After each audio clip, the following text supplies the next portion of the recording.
नाचे भोले नचावे श्री राम। भगवान शिव के कंठ में राम नाम।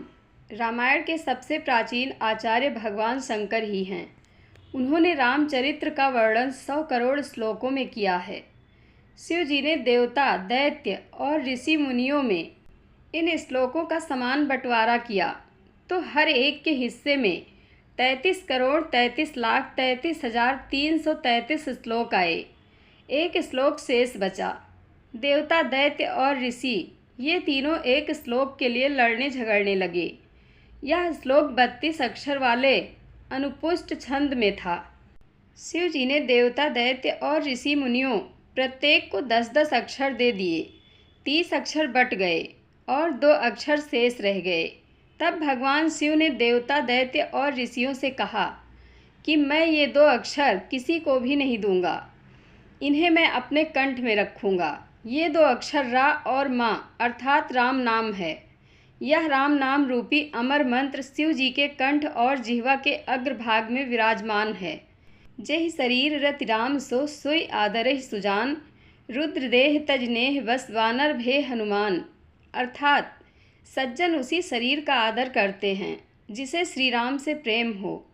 इसी स्नेह बस रुद्रदेह त्याग कर हनुमान ने वानर का शरीर धारण किया।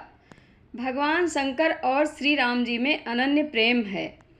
जब जब भगवान पृथ्वी पर अवतरित होते हैं तब तब भोले भंडारी भी अपने आराध्य की मनमोहिनी लीला के दर्शन के लिए पृथ्वी पर उपस्थित हो जाते हैं।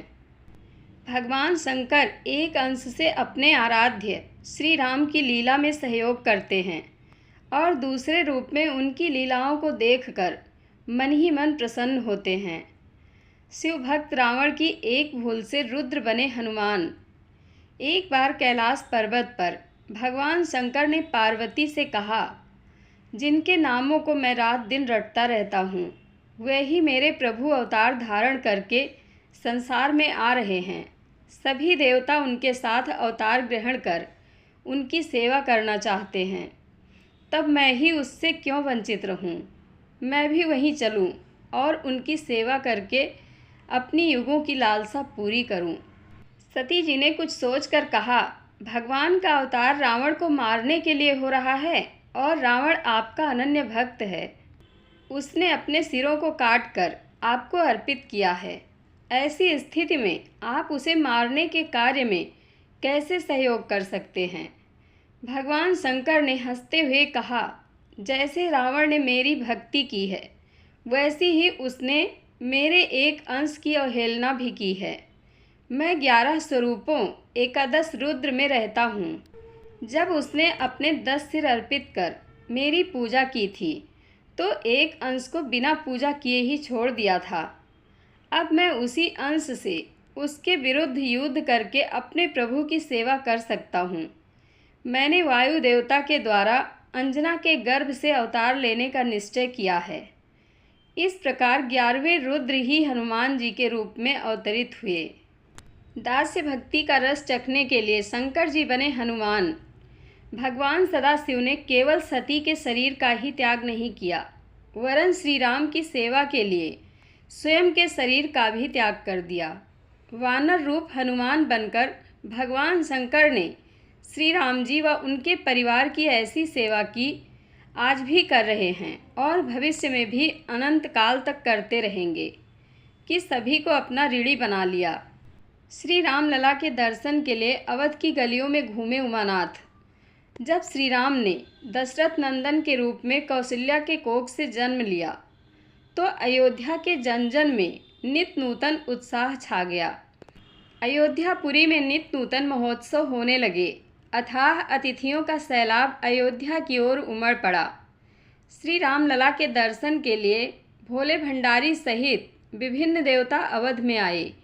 ब्रह्मा आदि देवता तो भगवान का दर्शन स्तुति कर वापस लौट गए, किंतु शंकर जी का मन अपने आराध्य श्री राम की शिशु क्रीड़ा की झांकी में ऐसा उलझा कि वे अवध की गलियों में विविध वेश बनाकर घूमने लगे। कभी वे राजा दशरथ के राजद्वार पर प्रभु गुणगान गाने वाले गायक के रूप में, तो कभी भिक्षा मांगने वाले साधु के रूप में उपस्थित हो जाते थे। कभी भगवान के अवतारों की कथा सुनाने के बहाने प्रकांड विद्वान बनकर राजमहल में पहुंच जाते। वे काकभुसुंडी जी के साथ बहुत समय तक अयोध्या की गलियों में घूम घूम कर आनंद लूटते रहे। एक दिन शंकर जी काकभुसुंडी को बालक बनाकर और स्वयं त्रिकालदर्शी वृद्ध ज्योतिषी का वेश धारण कर शिशुओं का फलादेश बताने के बहाने अयोध्या के रनिवास में प्रवेश कर गए। श्री राम की शिशु क्रीड़ा देखकर परमानंद में डूबे भोलेनाथ। माता कौशल्या ने जैसे ही शिशु श्री राम को ज्योतिषी की गोद में बिठाया तो शंकर जी का रोम रोम पुलकित हो उठा। वे बालक का हाथ देखने के बहाने कभी उसके कोमल कर कमलों को सहलाते, कभी अपनी जटाओं से उनके रक्ताभ तलुओं को थपथपाते और देवताओं के लिए भी दुर्लभ उन चरण कमलों का दर्शन कर परमानंद में निमग्न हो जाते। इस प्रकार कभी वे अपने आराध्य का हाथ देखें, कभी सहलाएं, कभी चरणों को देखें और गोद में सहलाएं। इस बात को स्वयं शंकर जी पार्वती जी से कहते हैं। औरो एक कहो नित चोरी, सुन गिरजा अति दृढ़ मति तोरी। काकभुसुंडी संग हम दऊ, मनुज रूप जाने नहीं कोऊ। परमानंद प्रेम सुख फूले, बीथिन फिरहि मगन मन भूले। यह शुभ चरित जान पै सोई, कृपा राम के जापर होई। भगवान शंकर बने स्वयं ही मदारी और स्वयं ही बंदर। अब दशरथ नंदन श्री राम भाइयों सहित पैदल चलने लगे। फिर वह एक ही जगह कैसे रह सकते थे।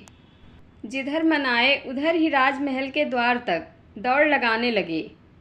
एक बार उमापति भगवान शंकर मदारी के वेश में डमरू बजाते हुए अवध के राजमहल के द्वार पर पहुँचे। उनके साथ नाचने वाला एक सुंदर बंदर भी था। मदारी और बंदर का खेल देखने के लिए राजमहल के द्वार पर लोगों की भीड़ जमा हो गई। डमरू की आवाज़ सुनकर श्री राम सहित चारों भाई भी महल के द्वार पर आ गए। तभी मदारी ने जोर से डमरू बजाया और बंदर ने श्री राम को देखकर दोनों हाथ जोड़ लिए। यह देखकर सभी भाइयों सहित श्री राम हंसने लगे। मदारी जैसे निहाल हो गया। वह और भी जोर से डमरू बजाने लगा। डमरू की आवाज़ के साथ बंदर भी ठुमुक ठुमुक कर नाचने लगा। नाचने और नचाने वाले दोनों ही भगवान शंकर एक अंश से वानर रूप में अपने आराध्य के सामने नाच रहे थे और दूसरे अंश से स्वयं ही मदारी बनकर अपने को नचा रहे थे। संपूर्ण सृष्टि को नचाने वाले कौशल्या नंदन श्री राम नाच से मुग्ध होकर हाथ से ताली बजाकर प्रसन्न हो रहे थे। अब भगवान ने लीला की। शिशु राम मचल उठे, मुझे यह वानर चाहिए। मदारी तो यह चाहता ही था। अपने आराध्य के चरणों में रहने की अभिलाषा लेकर ही उसने वानर रूप धरा था।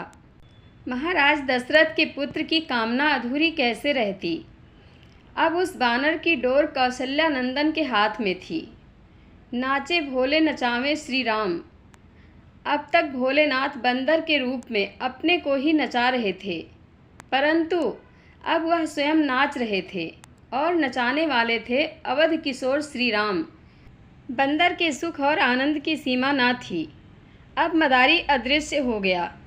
शायद अपनी समाधि अवस्था में अपने आराध्य का दर्शन करने के लिए कैलाश पर्वत चला गया था। हनुमान जी को अपने स्वामी के समीप रहने का अवसर मिल गया। अब वह भगवान श्री राम को जैसे सुख मिले, उनका मनोरंजन हो, वही करते थे। इस प्रकार कई वर्ष क्षण में ही बीत गए। एक दिन महर्षि विश्वामित्र श्री राम को वन में ले जाने के लिए आए।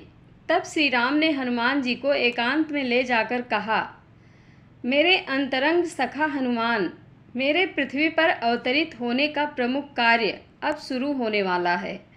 अब मैं रावण का वध कर पृथ्वी पर धर्म की स्थापना करूँगा। मुझे इस कार्य में तुम्हारी सहायता चाहिए होगी। अतः तुम ऋष्यमुख पर्वत पर जाकर सुग्रीव से मित्रता कर लो।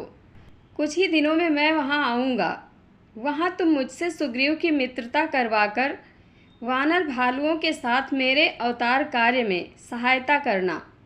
हनुमान जी अपने आराध्य से दूर नहीं होना चाहते थे, किंतु प्रभु की आज्ञा का पालन करने के लिए भरे मन से ऋषिमुख पर्वत पर चले गए। यही राम काज है और इसी कार्य में सहायक होने के कारण हनुमान जी पूज्य हैं। इस प्रकार भगवान शंकर ने कभी देव रूप में, कभी मनुष्य रूप से और कभी वानर रूप हनुमान के रूप में श्री राम की सेवा की और उपासकों के सामने अपने आराध्य की किस प्रकार सेवा की जाती है, किस प्रकार उन्हें प्राप्त किया जा सकता है।